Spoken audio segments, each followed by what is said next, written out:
Silenciosas, rápidas y con un aguijón temido, las avispas son mucho más que simples insectos que revolotean en nuestros jardines.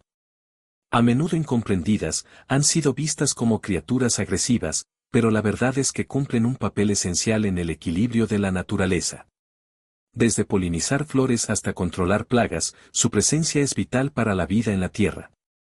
En este viaje, exploraremos sus secretos, su sorprendente organización social y las increíbles adaptaciones que las han convertido en maestras de la supervivencia. Bienvenidos al fascinante mundo de las avispas. El término avispa se aplica de diversas maneras a distintos taxones de insectos del orden Hymenoptera. La definición más extensa es la que considera avispa a todo himenóptero no clasificado como hormiga o abeja. Más estricta es la definición de la RAE, según la cual, avispa, es el insecto himenóptero de tamaño moderado, de 1 a 1,5 centímetros para la mayoría, pero de hasta 5 centímetros en el caso del avispón gigante de Asia Vespa mandarinia, de color amarillo con bandas negras, dotado de aguijón venenoso y que vive en sociedad. La alusión al comportamiento social puede hacer esta definición excesivamente limitada respecto al uso común del término, ya que usualmente se emplea basándose únicamente en la apariencia y sin distinguir el comportamiento social. La definición taxonómicamente más ajustada se refiere a los insectos de la familia Vespidae. Términos derivados usualmente empleados son avispilla y avispón. El primero se emplea para los himenópteros de pequeño tamaño, excluidas las hormigas, mientras que el segundo se aplica a los de gran tamaño, principalmente al género Vespa y más concretamente a Vespa crabro. También puede aplicarse al género Véspula. Las avispas aparecieron por primera vez en el registro fósil en el Jurásico, y se diversificaron en muchas superfamilias supervivientes en el Cretácico. Son un grupo de insectos exitoso y diverso con decenas de miles de especies descritas. Las avispas se han extendido a todas las partes del mundo excepto a las regiones polares. La avispa social más grande es el avispón gigante asiático, de hasta 5 centímetros, 2 pulgadas, de longitud. Entre las avispas solitarias más grandes se encuentra un grupo de especies conocidas como halcón tarántulas, junto con el Scolex gigante de Indonesia, Magascolia praco. Las avispas más pequeñas son avispas parasitoides solitarias de la familia Mimaridae, entre ellas el insecto más pequeño conocido del mundo, con una longitud corporal de solo 139 milésimas de milímetro, 0 pulgadas, y el insecto volador más pequeño conocido, de solo 15 centésimas de milímetro, 0 pulgadas, de longitud. Las avispas han aparecido en la literatura desde la época clásica, como el coro epónimo de ancianos en Aristófanes en el año 422 a.C. Las avispas, y en la ciencia ficción de la novela de H. G. Wells de 1904 El alimento de los dioses y cómo llegó a la Tierra, en la que aparecen avispas gigantes con aguijones de 5 centímetros de largo. El nombre, avispa, se ha utilizado para muchos buques de guerra y otros equipos militares. Los himenópteros constituyen uno de los órdenes más numerosos de insectos, con unas 200.000 especies.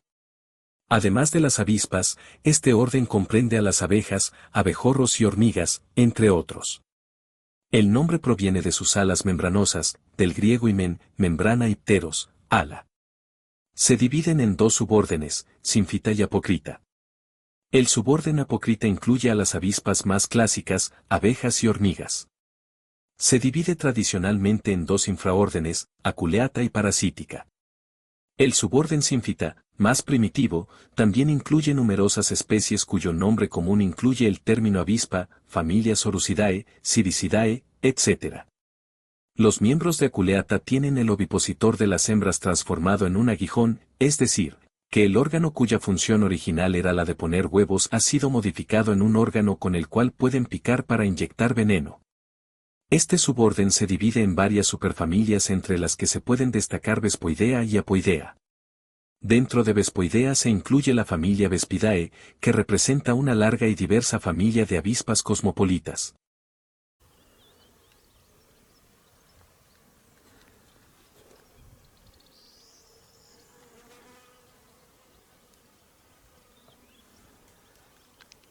La mayor parte de ellas son solitarias, mientras que unas pocas son eusociales, como por ejemplo Polistes fuscatus, Vespa orientalis y Véspula germánica. Este término hace referencia al mayor nivel de organización que puede poseer una sociedad animal. Sus características más importantes son el cuidado de las crías, propias o de otros individuos, la coexistencia en un mismo nido de varias generaciones juntas y una división del trabajo entre una casta reproductora y una no reproductora, obreras.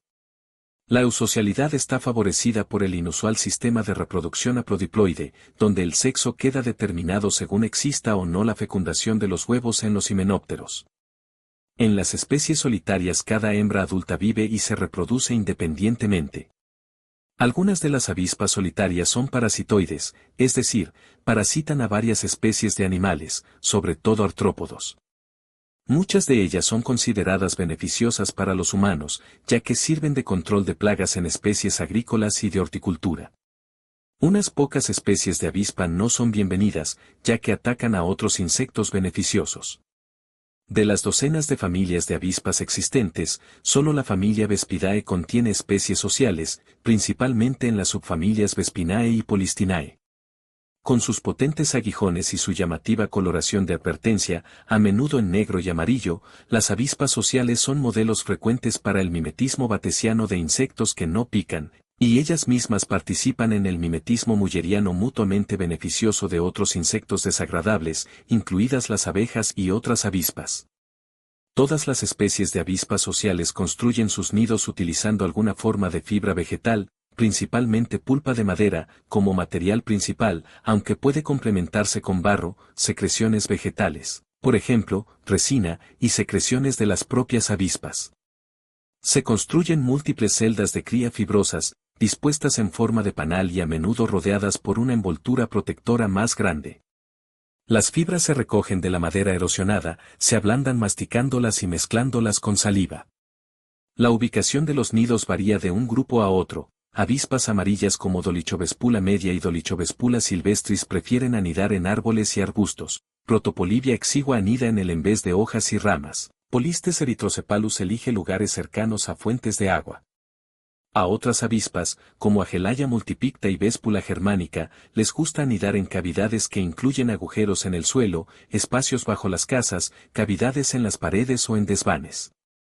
Mientras que la mayoría de las especies de avispas tienen nidos con múltiples panales, algunas especies, como Apoica flavísima, solo tienen un panal. La duración del ciclo reproductivo depende de la latitud.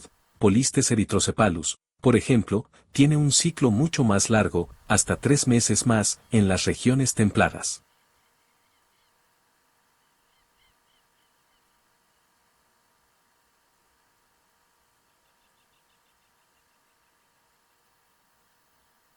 La gran mayoría de las especies de avispas son insectos solitarios. Tras aparearse, la hembra adulta busca comida sola y, si construye un nido, lo hace en beneficio de su propia descendencia. Algunas avispas solitarias anidan en pequeños grupos junto a otras de su especie, pero cada una se ocupa del cuidado de sus propias crías, excepto en acciones como robar las presas de otras avispas o poner en los nidos de otras avispas. Hay algunas especies de avispas solitarias que construyen nidos comunales, en los que cada insecto tiene su propia celda y proporciona alimento a sus propias crías, pero estas avispas no adoptan la división del trabajo ni las complejas pautas de comportamiento que adoptan las especies eusociales. Las avispas solitarias adultas dedican la mayor parte de su tiempo a preparar sus nidos y a buscar alimento para sus crías, principalmente insectos o arañas. Sus hábitos de nidificación son más diversos que los de las avispas sociales. Muchas especies excavan madrigueras en el suelo. Las mud-daubers y avispas del polen construyen celdas de barro en lugares resguardados. Las avispas ceramistas construyen nidos similares a jarrones de barro, a menudo con múltiples celdas, pegados a las ramitas de los árboles o contra las paredes. Las especies de avispas depredadoras normalmente someten a sus presas picándolas y, a continuación, depositan sus huevos sobre ellas, dejándolas en su lugar, o las llevan de vuelta a su nido, donde pueden depositar un huevo sobre la presa y sellar el nido, o depositar varias presas más pequeñas para alimentar a una sola larva en desarrollo. Aparte de proporcionar alimento a sus crías, no reciben más cuidados maternos. Los miembros de la familia Crisididae, las avispas cuco, son cleptoparásitos y ponen sus huevos en los nidos de especies hospedadoras no relacionadas. La picadura de la avispa se produce por la introducción del aguijón, que está formado por 3 elementos articulares, un estilete y 2 lancetas entre las que se encierra el conducto del veneno. Las lancetas tienen como fin aumentar el tamaño de la herida con movimientos repetitivos, permitiendo que el veneno fluya con mayor facilidad. El aguijón va conectado a una vesícula localizada en la parte posterior del abdomen del animal y que contiene el veneno. El índice de Smith de dolor por picadura nos muestra el relativo dolor causado y el tiempo que persiste el efecto del veneno producido por la picadura de himenópteros. La composición exacta del veneno de avispas y avispones no se conoce tan bien como la del de las abejas, aunque se tiene un conocimiento importante. A diferencia del veneno de las picaduras de abejas, que tiene una componente mayoritaria ácida, en las avispas y avispones es básico. Otra característica única de las avispas y avispones sociales es que el veneno contiene una feromona que llama la atención de otros individuos de la misma especie y les anima a picar de nuevo a la víctima. Las abejas vuelan en enjambres y atacan de esta forma, mientras que las avispas lo hacen de manera individual, aunque éstas pueden clavar el aguijón más de una vez y siempre hay otros individuos cercanos para ayudar.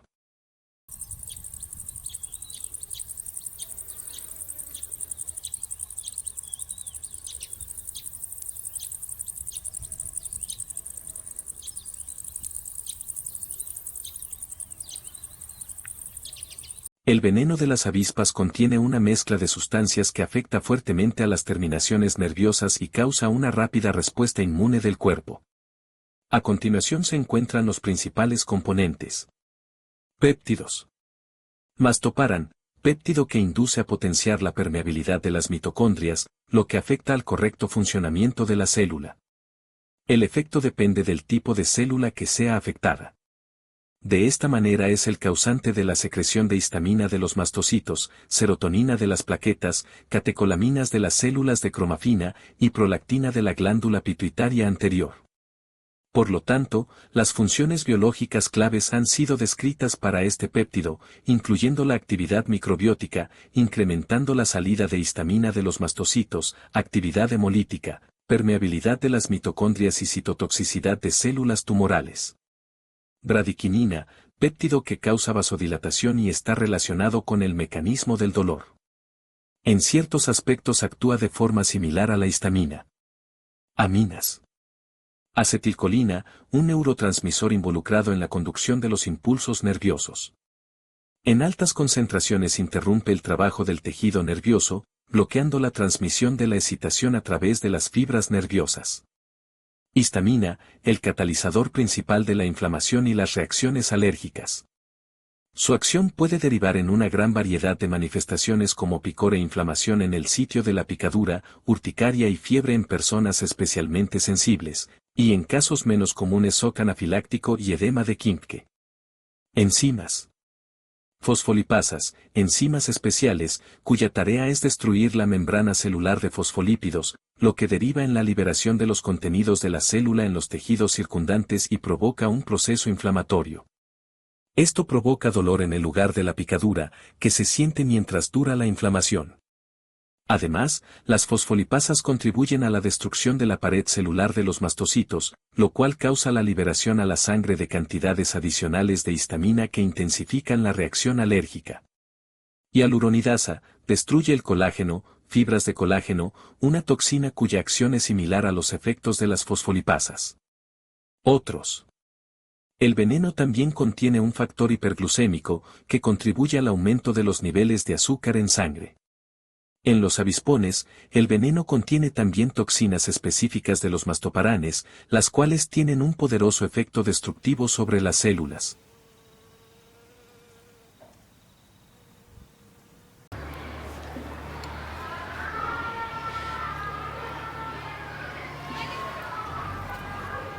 Las propiedades de estos venenos están siendo estudiadas con el objetivo de diseñar y desarrollar nuevas drogas terapéuticas. El mastoparan, uno de los péptidos principales que conforman el veneno de las avispas, ha demostrado tener varias aplicaciones en medicina. El mastoparan solo o en combinación con otros antibióticos podría ser una alternativa para combatir múltiples bacterias resistentes a antibióticos en prácticas clínicas, Se ha demostrado la actividad in vitro del Mastoparan solo y en combinación con antibióticos usado contra múltiples cepas de Escherichia coli resistentes a antibióticos aisladas de animales.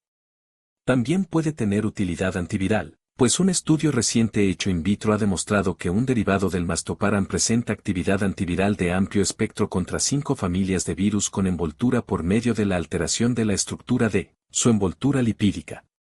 El Mastoparan llega a la membrana mitocondrial y causa un aumento de la permeabilidad de la mitocondria para regular la citotoxicidad de células tumorales. Varios estudios han demostrado la actividad antitumoral del Mastoparan y sus análogos in vitro, por lo que también podría ser utilizado en la lucha contra el cáncer. En el momento de la picadura, el efecto del veneno introducido bajo la piel causa un dolor intenso, y casi inmediatamente deriva en la aparición de un pequeño edema blanquecino en el lugar de la picadura. Unos minutos después la picadura se inflama más, puede volverse roja, se endurece y una sensación de fuerte picor aparece en la piel en el área. En ese momento los primeros síntomas de alergia pueden aparecer. Los siguientes son los síntomas de una picadura de avispa en diferentes partes del cuerpo. Los síntomas marcados con un asterisco se originan de la reacción alérgica provocada por el veneno, no de la acción en sí mismo del veneno. Ojos, orejas, nariz y garganta, hinchazón de la garganta, labios y boca. Estómago e intestino, calambres abdominales, diarrea, náuseas y vómitos. Corazón y vasos sanguíneos, descenso severo en la presión de la sangre, colapso. Pulmones, dificultad para respirar. Piel, urticaria, escozor, inflamación y dolor en el lugar de la picadura. La consecuencia más grave de una picadura de avispa es el shock anafiláctico, un grado extremo de reacción alérgica. Ocurre raras veces y solamente en personas que son hipersensibles al veneno de Hymenoptera, pero este shock anafiláctico es la causa de que haya muertes por picaduras de avispas y avispones. Esta reacción se desarrolla muy rápido, literalmente unos minutos después de la picadura, y a veces el herido ni siquiera tiene tiempo de ser llevado a un hospital.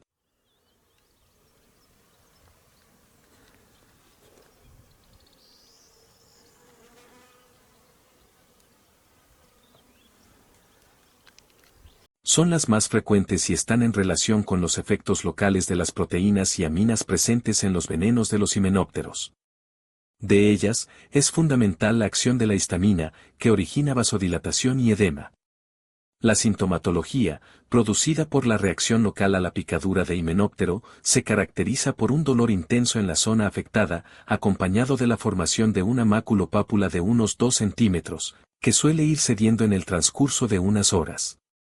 Las llamadas reacciones locales aumentadas presentan una inflamación mayor de 10 centímetros e incluso pueden abarcar toda una extremidad, con síntomas que persisten durante más de 24 horas. Este tipo de reacciones no implican, sin embargo, un mayor riesgo de que aparezcan reacciones sistémicas en nuevas picaduras. Debe hacerse especial referencia a las picaduras localizadas en la zona del cuello o la faringe, por ejemplo, al tragar accidentalmente una avispa, dado que el edema local puede llegar a provocar una obstrucción de la vía respiratoria, sin que necesariamente se trate de una reacción anafiláctica. Asimismo, las picaduras en la zona ocular pueden originar queratopatía bullosa, opacidades corneales o incluso cataratas. Reacciones sistémicas. Tóxicas, picaduras múltiples. Se trata de reacciones generalizadas no inmunológicas originadas por la gran cantidad de veneno inoculado, como ocurre en ataques con múltiples picaduras, producto del asalto de un enjambre o una colmena. No requieren, por tanto, sensibilización previa. Clínicas. Dependen de la cantidad de aminas biógenas liberadas al torrente circulatorio, adrenalina, noradrenalina, serotonina, acetilcolina y, sobre todo, de la inoculación de cantidades significativas de histamina. Sintomatológicas. Son similares a las reacciones anafilácticas, aunque suelen presentar algunos rasgos particulares, con un mayor predominio de síntomas gastrointestinales. Entre ellos se pueden encontrar cefalea, fiebre, espasmos musculares y convulsiones, vómitos y diarrea, edema y urticaria generalizada. En los casos más intensos, depresión cardíaca, arritmias, hipotensión, fallo renal, shock e incluso la muerte. El grado y la intensidad del cuadro clínico dependen del número total de picaduras, se consideran muy peligrosas más de 20 a 30 y del estado previo del paciente, como la edad o la presencia de cardiopatías.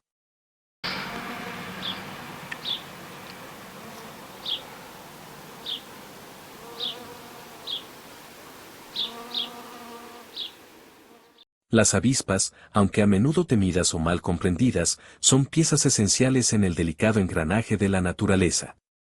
Su papel como controladoras de plagas, polinizadoras y constructoras incansables nos recuerda que cada ser vivo cumple una función vital en el equilibrio del planeta. Observar su organización, su fuerza y su capacidad de adaptación es también una invitación a valorar la biodiversidad que nos rodea. Al final, las avispas no son solo insectos con aguijón, sino guardianas silenciosas de los ecosistemas. Respetarlas es también respetar la vida misma.